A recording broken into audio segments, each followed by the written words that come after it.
Hello friends, welcome to Akila's kitchen. Karthigai தீபத்தப்போ என் பொண்ணுக்கு உடம்பு சரியில்லாதால அப்போ மருதாணி வைக்க முடியல. அதனால இந்த சனிக்கிழமை தான் மருதாணி அரைச்சி நானும் என் பொண்ணு வச்சுக்கிட்டோம்.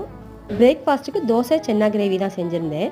மசாலா கூட கொஞ்சம் சென்னாவையும் சேர்த்து வச்சு அரைச்சிருவேன். அப்போ தான் நமக்கு கிரேவி திக்காக இருக்கும். கடைசியாக தேங்காய் பால் சேர்த்து 2 நிமிஷம் கொதிக்கி விட்டு இறக்கியாச்சு. கிரேவி ரொம்பவே சூப்பராக இருந்தது. நீங்களும் இந்த மாதிரி ஒரு தடவை ட்ரை பண்ணி பாருங்கள்.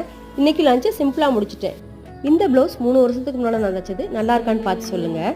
இப்பெல்லாம் மிஷின்லேயே உட்கார்றது இல்லை. டிசம்பர் 17 துருவக்குட்டியோட அம்மா தாத்தா பாட்டிக்கு திருக்குடியில் வச்சு 60ஆம் கல்யாணம் நல்லா கிராண்டாக நடந்தது. அப்போ என் பையனுக்கு ஆஃபேலி எக்ஸாம் இருந்ததால் எங்களால் அட்டன் பண்ண முடியலை. ஈவினிங் 5:30க்கு அவங்க வீட்டுக்கு போய் கொஞ்சம் நேரம் பேசிகிட்டு இருந்துட்டு அவங்க கொடுத்த ஸ்நாக்ஸ் காஃபியெல்லாம் குடிச்சிட்டு கிஃப்ட்டை கொடுத்துட்டு அப்படியே அவங்க கொடுத்த ரிட்டன் கிஃப்டையும் வாங்கிட்டு வடபள்ளி முருகன் கோயிலுக்கு 7 மணிக்கு வந்துட்டோம். சண்டேங்கிறதால கோவிலில் கொஞ்சம் கூட்டமாக இருந்தது.